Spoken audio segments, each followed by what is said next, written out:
Assalamualaikum warahmatullahi wabarakatuh, saudara. Saat ini saya mau bercerita tentang awal mula datangnya orang Arab ke Indonesia.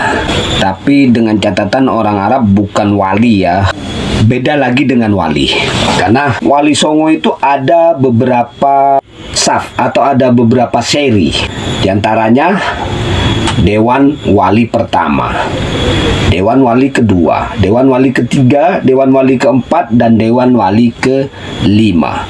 Dewan Wali pertama dan kedua ini menurut catatan kitab antropologi Islam yang beberapa tahun yang lalu saya temukan di wilayah kaki pegunungan Tengger, mencatat bahwasanya Wali Songo ada 5 saf atau 5 seri.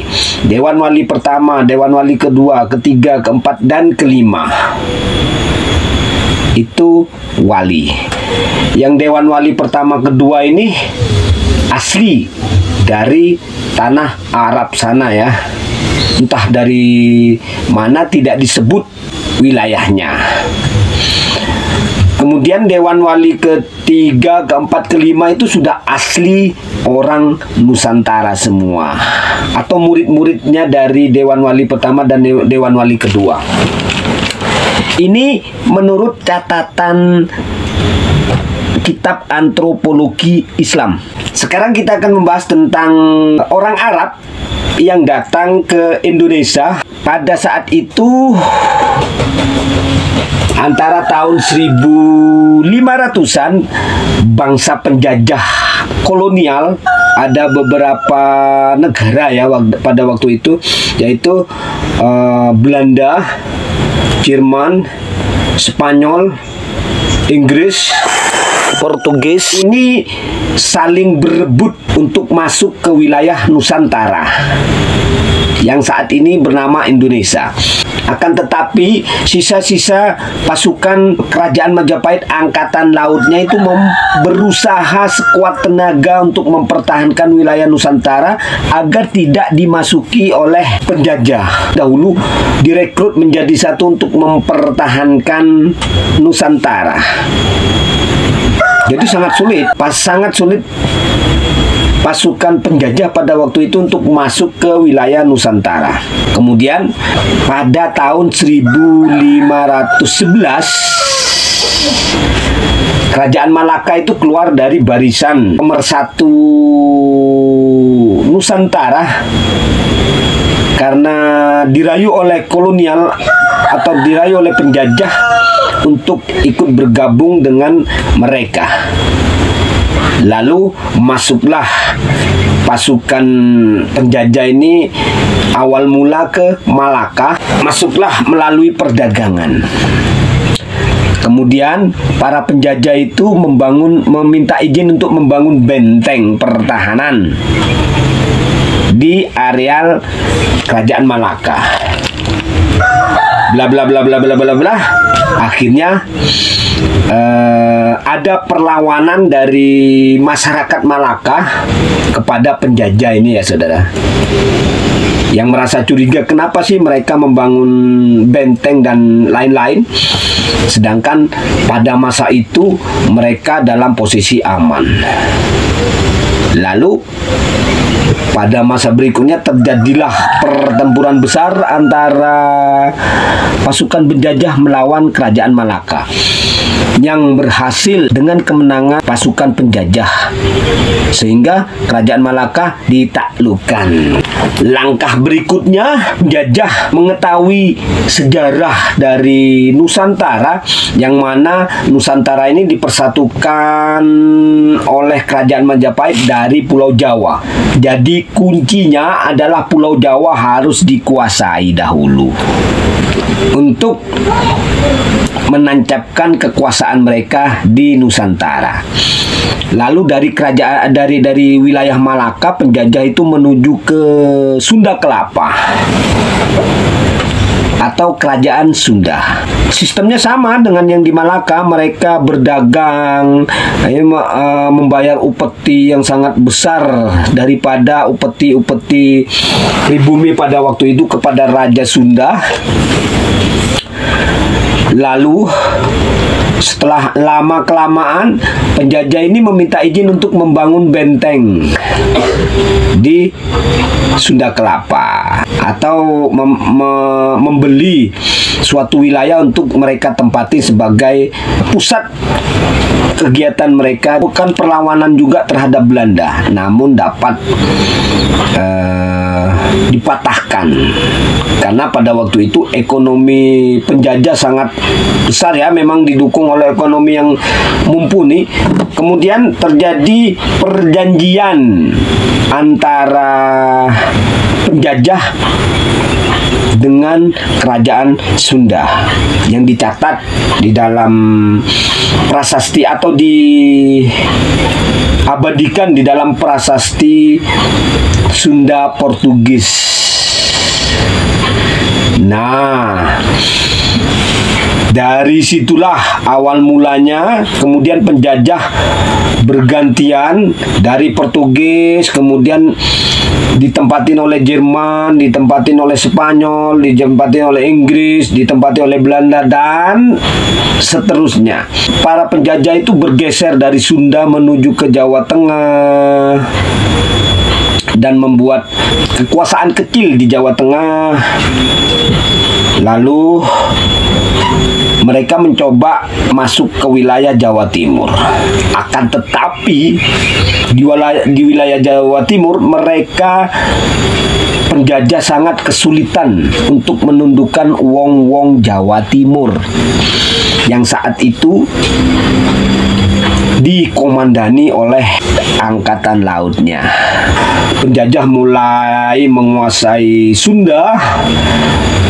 Setelah menguasai Malaka, mereka menguasai Sunda, kemudian Jawa Tengah, kemudian walaupun secara alot mereka akan menguasai Jawa Timur, namun tidak bisa, hingga mereka masih tetap berkutat di wilayah Jawa Tengah dan Jawa Barat, juga Sunda. Jadi penjajah itu awal mulai menguasai Pulau Jawa itu di Sunda, juga Jawa Tengah ya, dan Jawa Barat. Sedangkan mereka kesulitan sama sekali menguasai Jawa Timur.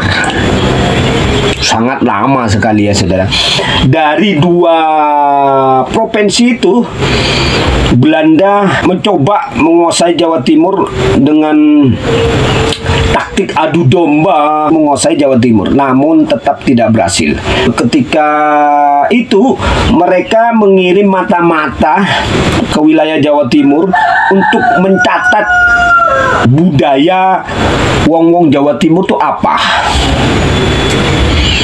Kemudian didapatlah bahwasanya wong-wong Jawa Timur itu sangat hormat dan sangat takut kepada sosok ulama keturunan para wali. Jadi ulama-ulama keturunan para wali itu sangat dihormati dan disegani, ditakuti di wilayah Jawa Timur. Maka dari itulah Belanda antara tahun 1600-an lah ya. Jadi Belanda menarik orang-orang Arab dari tanah Arab, ditarik ke wilayah Jawa Tengah dan Jawa Barat. Kemudian orang Arab tersebut didandani ala-ala wali, ala-ala seorang wali.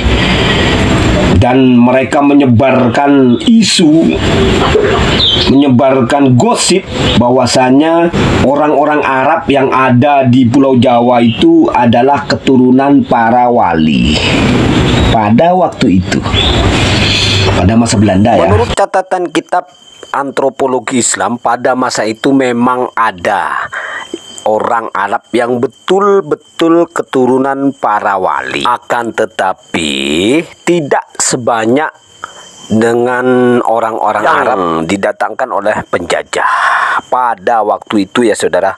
Sehingga orang-orang Arab pada waktu itu ada dua kelompok. Yang pertama kelompok orang-orang Arab yang memang asli keturunan para wali. Juga kelompok yang kedua adalah orang-orang Arab yang didatangkan oleh Belanda atau penjajah. Sama dengan masa sekarang, para leluhur kita dahulu itu sulit membedakan mana yang asli keturunan para wali dan mana orang-orang Arab yang didatangkan oleh Belanda. Kemudian pada masa itu pun juga orang-orang Arab yang dikatakan sebagai keturunan para wali ini sangat mudah sekali keluar masuk ke wilayah Jawa Timur, hingga mereka ini dimodali oleh pemerintah kolonial pada waktu itu untuk membeli tanah, dikuasai satu persatu tanah dikuasai oleh orang-orang Arab pada waktu itu yang mengatakan dirinya sebagai keturunan para wali, sehingga di Jawa Timur orang-orang Arab ini sangat mudah sekali mendapatkan tempat di hati masyarakat, karena memang wajahnya wajah-wajah wali ya saudara pada waktu itu. Lalu kolonial menyebarkan gosip dengan mengatakan bahwasanya orang-orang Arab itu diberi julukan Habib.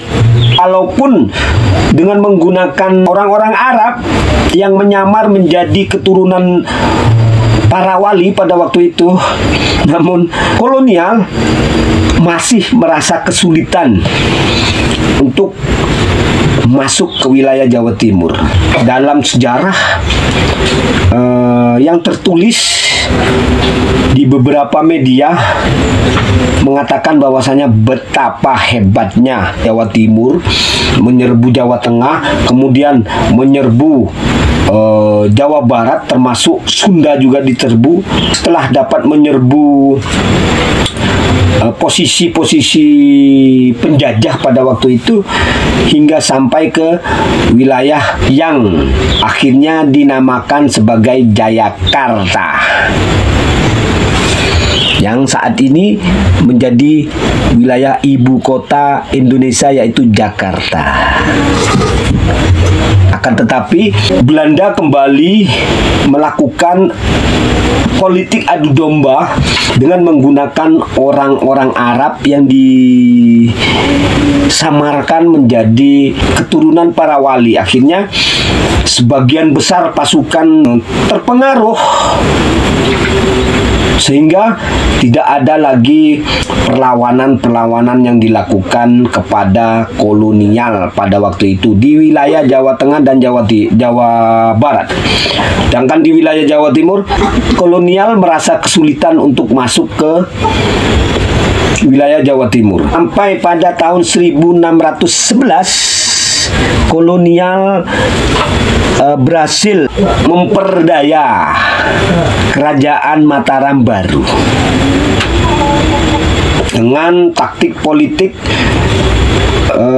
agar kerajaan Mataram Baru ini memperluas kekuasaan mereka sampai ke wilayah timur Pulau Jawa, yaitu kerajaan Belambangan,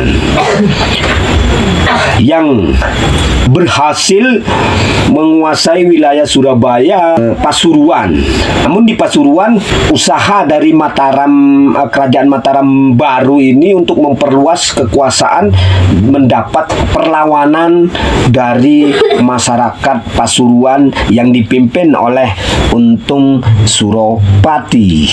Untung Suropati ini adalah mbah atau leluhurnya dari Wong Ageng Panembahan Semeru.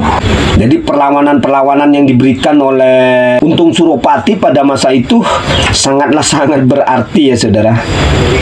Kemudian Untung Suropati pun takluk atau dapat ditaklukkan oleh Mataram Baru dengan taktik yang sama digunakan oleh Belanda, menggunakan para keturunan wali, sehingga perlawanannya pun itu mulai padam. Kemudian kolonial pun masuk ke wilayah Pasuruan. Tepat pada tahun 1611 terjadi pertempuran besar melawan Blambangan. Yang pertempuran pertama kali terjadi antara tahun 1611 sehingga prajurit Blambangan ini dapat didesak oleh prajurit Mataram Baru, sehingga yang awalnya kekuasaan Mataram Baru itu hanya sampai ke Pasuruan, kemudian mereka dapat menguasai wilayah Banger atau Probolinggo. Paruh wilayah Probolinggo saat itu dapat dikuasai oleh Mataram. Tapal batasnya saat ini kita sebut Randu Pangger. Tidak puas sampai di situ, pada tahun 1633 kolonial melakukan politik adu domba kembali, sehingga kerajaan Mataram Baru kembali menyerbu Blambangan dari perbatasan mereka. Akan tetapi usaha yang dilakukan oleh kerajaan Mataram Baru tidak berhasil sama sekali. Pertempurannya itu mulai dari Randu Pangger atau tapal batas kerajaan Mataram Baru dengan kerajaan Blambangan dari wilayah Randu Pangger menuju sampai ke wilayah Grongan saat ini ya. Di sana ada bukti sejarahnya di wilayah Grongan. Akan tetapi kerajaan Mataram Baru tidak mampu menaklukkan kegagahan dari masyarakat Blambangan. Yang saat itu separuh dari Probolinggo masih wilayah kerajaan Blambangan.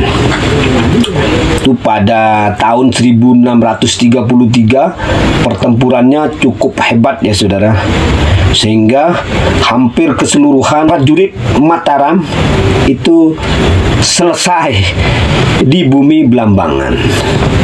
Maksudnya selesai masa hidupnya. Kemudian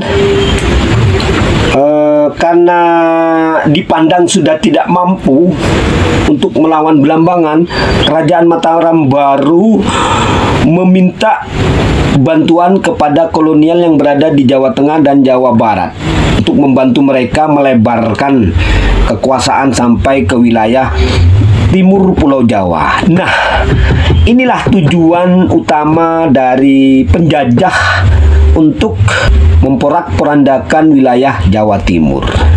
Tujuannya sudah mulai nampak tercapai, walaupun tidak tercapai sama sekali ya saudara.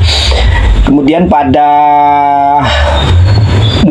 tahun 1650-an kolonial mulai membangun kota-kota di pesisir pantai utara Pulau Jawa, mulai dari Pasuruan sampai ke Panarukan. Pada tahun itulah kolonial untuk membantu kerajaan Mataram kemudian masuk melalui Probolinggo, dan kolonial kemudian membangun benteng pertahanan dan menara pengawasan pantai atau lalu lintas laut di wilayah Probolinggo, yang saat ini kita ketahui menjadi pelabuhan lama kota Probolinggo yang digunakan oleh masyarakat Gili untuk menyeberang ya. Itu dibangun oleh Belanda pada waktu itu. Kemudian setelah membangun benteng tersebut pada tahun 1650 itu, setelah selesai, Belanda menitipkan benteng tersebut kepada masyarakat Cina yang berada di Probolinggo pada waktu itu untuk dikelola sebagai bisnis perdagangan. Ini taktiknya Belanda. Kemudian setelah di Probolinggo, Belanda pun bergerak ke wilayah timur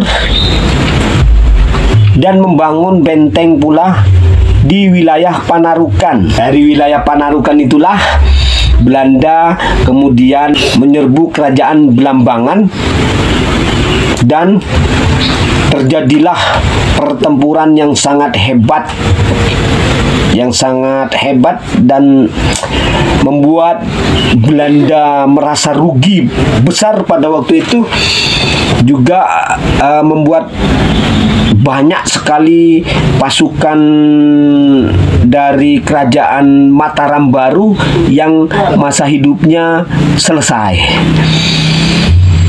Dalam sejarah tercatat sebagai pertempuran Bubutan Bayu. Terjadi pada tahun 1677. Jadi pertempuran prajurit Belambangan melawan prajurit Mataram baru dan melawan company ini pertempuran habis-habisan ya saudara, pada waktu itu antara tahun 1677. Dan setelah pertempuran tersebut maka berakhirlah masa kerajaan Balumbung atau kerajaan Belambangan atau kerajaan Hindu terakhir di Pulau Jawa atau di Nusantara. Pada masa itulah Belanda kembali menyebar orang-orang Arab yang dikatakan oleh mereka sebagai keturunan Wali Songo,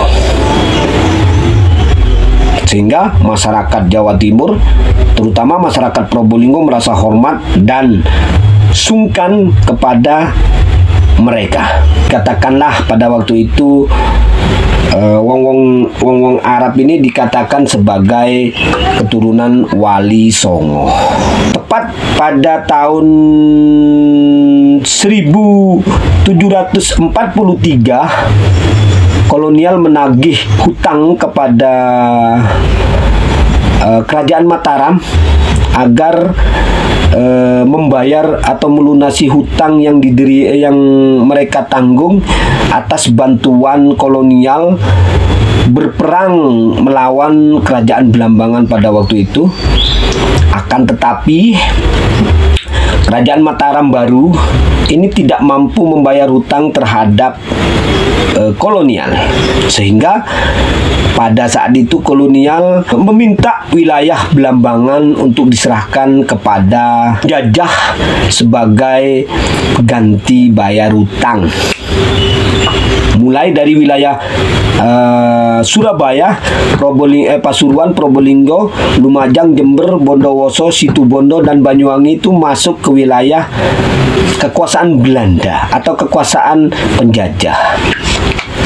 Dan secara resmi pada tahun 1743 Belanda mulai mendirikan pemerintahannya di wilayah Jawa Timur dengan dibantu oleh keturunan para wali atau Habib. Untuk memperdaya masyarakat Jawa Timur yang pada saat itu sangat fanatik terhadap tanah tumpah darah mereka, dan mereka akan selalu mempertahankan dari usaha perebutan yang sangat fanatik terhadap tanah tumpah darah mereka, dan mereka akan siap mempertaruhkan nyawa untuk mempertahankan sejengkal tanah pun dari usaha pendudukan yang dilakukan oleh orang luar yang mereka anggap sebagai penjajah. Untuk itu, selama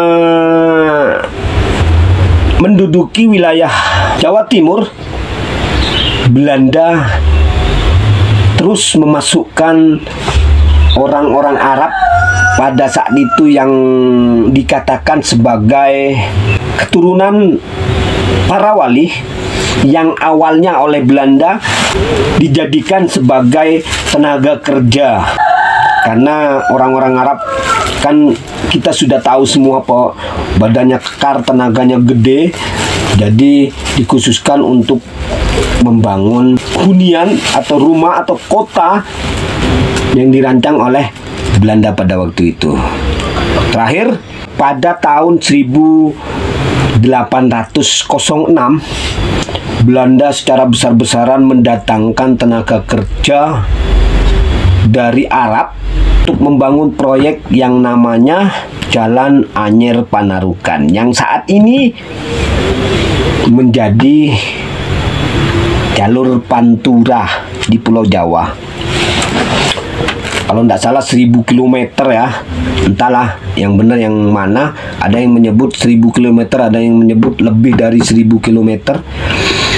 Yang jelas pada masa itulah secara besar-besaran Belanda mendatangkan orang-orang Arab untuk mengajak warga pribumi, khususnya di Jawa Timur, yang sulit sekali diperintah oleh Belanda, yang sulit sekali ditaklukkan oleh Belanda.